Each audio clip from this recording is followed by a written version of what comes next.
Welcome back to Chess with Cody, where I help you become an intermediate chess player. Today we're continuing the Road to 2000 series, but we're doing something a little bit different. So I played a couple blitz games the last couple of days that had really beautiful finishes, really nice checkmates, and we're just going to take a look at those for fun. So let's jump in. First game, opponent and I are both about 1600. Here's the game review. Not particularly high game rating, but this one in particular was a really chaotic, messy game. We won't focus too much on the actual moves, but I just want to show you the beauty of the checkmate. But yeah, we have a French defense here. I went for the Tarosh variation, which is what Daniel Naroditsky recommended in one of his speedruns. And yeah, we just have book moves here. Fighting for the center, developing our pieces. Play continues here. And I didn't realize after I did this that I'd be losing castling rights. So at this point in the game, I wasn't super happy. I feel like they could have maybe like kicked the knight and, I don't know, maybe take a pawn or something. And now at this moment, I felt like, okay, I want to try to stop black from castling. So check.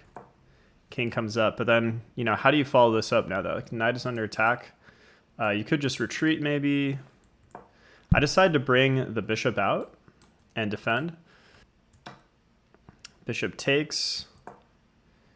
And here I sidestepped with the king with the intent to get my rook out.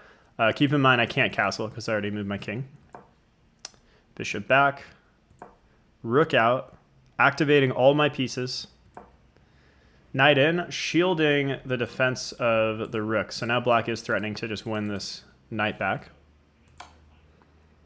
I go for the check with the idea that, you know, if they take, maybe I have this and then forking. But I think if they take and we recapture... Oh no, yeah, and they can't take because the knight is pinned. So yeah, I've been wanting to do this for quite a while to keep adding up the pressure. King sidesteps, and now we also have a double attack on this pawn. So at this moment, I took on f7. But then black takes my bishop, and it's pretty dicey here.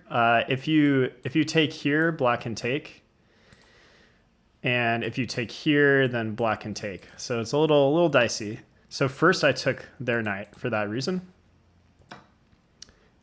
and now I win the rook outright. But it's still going to be a little tricky to evacuate this knight because black might try to, like, you know, trade this one off and undermine my plans here. Black takes. Here I wanted to stack the rooks potentially, and we're hitting the knight with tempo. Check. King comes back to safety. Knight jumps in, blocking the rook. Very logical move. Bring the knight back to the center. Makes sense.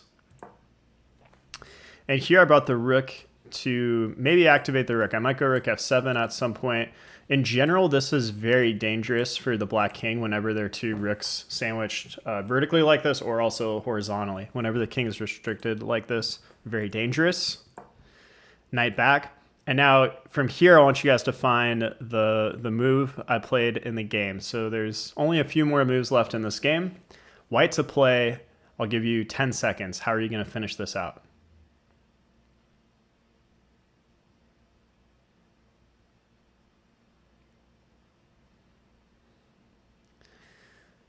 So first move, knight takes c6, check.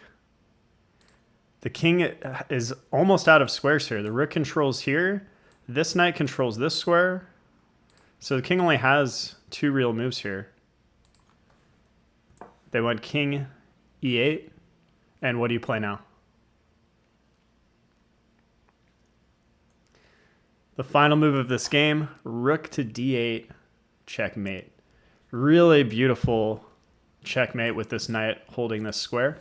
This is so crazy that this knight, the knight fully in the corner, is somehow a relevant part of the checkmate. I don't know if I've ever really seen something quite like this.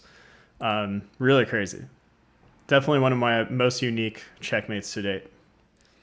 And yeah, throughout all of this like middle game portion, this was one of the few games where even though the queens are off the board, I felt like we have such a powerful initiative on the black king that there might be some checkmating ideas later on. And it did play out that way. So yeah, really cool finish here where just the quick 1-2 checkmate. Now I wonder, actually, just now I realized, what if they go rook back? Oh, wow. And if they go rook back, I thought they were going to have a knight block, but they don't because of this rook pinning the knight. Wow. Crazy finish. Crazy finish. Hope you guys enjoyed that one. Drop a like on the video if you did. Really helps the videos. And make sure, if you want to catch more episodes, that you not only subscribe, but also turn on that notification bell so you catch all the episodes of the series. Now let's jump into the second game. Okay, second and final game I'm going to show you guys today. This one had much better accuracy, so 90% accuracy, pretty high game rating on our part. Let's take a look. And yeah, opponent is almost 1700. We're like mid 1600, low 1600. Okay, e4, e5. I play the Roy Lopez, which I highly recommend if you're like 1300 or above. I like it. Otherwise, I recommend the Italian game. That's what I played for a very long time. The Roy Lopez, there's just kind of a little more theory to know. There's a little more like tricks and traps of when you can take this knight and when you can actually win this pawn for free or not. So yeah, it's a little more advanced in some respects. Okay, bishop out. And here I realized I can play the center fork trick, or central fork trick, where I sacrifice and then I get this fork, which is supposedly good, so I just went for it. This is a blitz game. Takes. They challenge my bishop. Now, normally when there's a knight here, you would back up, but the fact that there's no pin or anything anymore, I think it makes sense to try to get onto a more active diagonal. Queen out, putting tension here, also threatening mate. So pretty strong move by black. I decided to castle, which loses this pawn. So yeah, it would have been better. The computer's saying queen f3 would have been better. It just holds everything, and then I can castle in the future. But yeah, black takes, bishop here. And in retrospect, going back a few moves, when my bishop got kicked here, I maybe should have just dropped back just to kind of like solidify this pawn, because everything in my position was a little bit loose there, so might have avoided this queen business. Okay, queen goes back again. Now let's just keep developing. Queen out, castle, queen out, with the intention of defending this pawn as well as dropping back to g3 at some point to kick out the black queen. Knight attacks me, but I just drop back. Queen has to move. They jump to the other side of the board. Sometimes this can be risky because, I may be shaping up for some sort of attack over here, and if your queen gets trapped on the wrong side, then it can't really help and save you. So yeah, intuitively, I might have gone like maybe queen e7. I don't know, maybe there's some issues with that. I didn't look too deeply, but yeah, computer doesn't like this. And here, I wanted to get rid of this bishop because this is a pretty strong, this is black's strongest minor piece at the moment.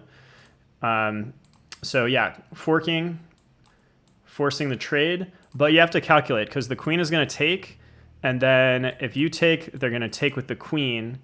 So I calculated that after queen takes, I would play rook over, activating the rook.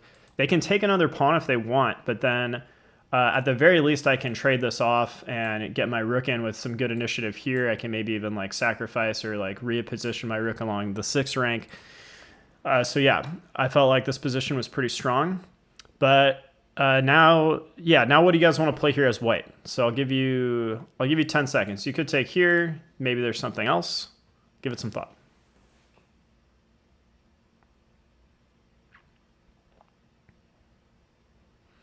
So when you see a good move, look for a better one. That's your hint. The correct move here is not knight takes. So I'll give you another 10 seconds to think about it.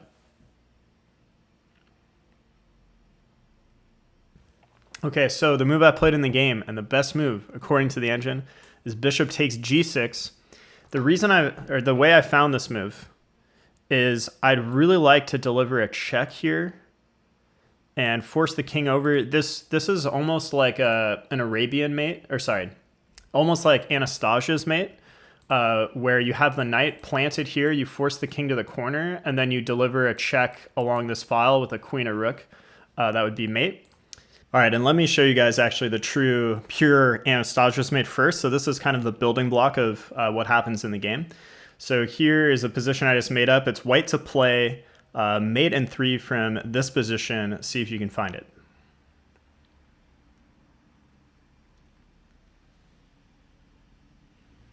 Okay, your first hint, first move is knight to e7 check, but you have to calculate what happens after that. So you have to find a bit of a brilliancy after that. I'll give you 10 more seconds to find the full line.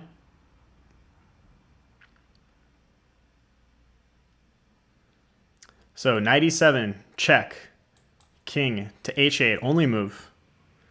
Then you have the brilliant queen takes h7 check. King has to recapture. And then do you see the finish there? Rook to h5 is mate in that position. Check.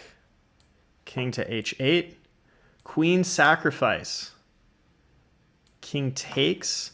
Notice the knight is defending both of these squares, so the black king is fully boxed in on the h file. Rook h5, checkmate. This is Anastasia's mate, so it's with when the knight is controlling these two squares, and typically the black king would be on h7. And if you want to learn all the common checkmating patterns like Anastasia's mate, I highly recommend everyone's first chess workbook by Peter Giannatos. Really, really great. I mean, I still learned some things from this book while I've been reading it at my level, you know. I'm basically done. I'm like 3/4 of the way through it.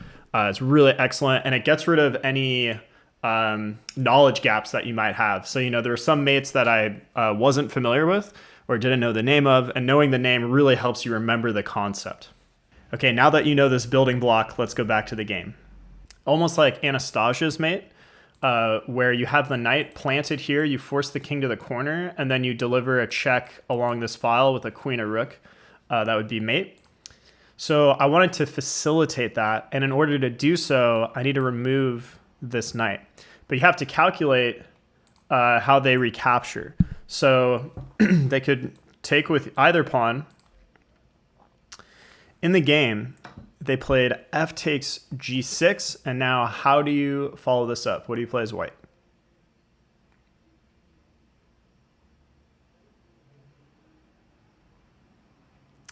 So this is how the game finished, and I'll show you some other variations after this, but the final moves of this game. Knight e7 check. King is forced to the corner, only move. King h8. And then what do you guys play? Queen takes f8, checkmate. Really beautiful finish to this game. So yeah, this move, bishop takes g6, crucial move to undermine black's defenses. So we saw what happens if they take with the f pawn. If they take with the h pawn, then it is like an Anastasia's mate style. So we go with knight e7 check. King can go anywhere. And how would you guys follow this up now? Because you can't go here because of the pawn.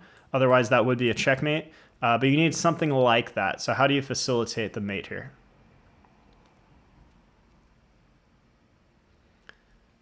So you can play queen g4, and one of these two squares will be checkmate very shortly. So yeah, just a beautiful finish. So the black queen came kind of out of the action. This knight is a little bit misplaced. We have very active bishop. Our knight became active, hitting the queen, but also ready to jump in and attack the black king. Our queen is still on the king side, ready to attack. And just very quickly, things did not go so well for black. So yeah, they do have queen back here, but then we take with the final checkmate. I hope you guys enjoyed today's video. I will see you next time. Thanks a lot.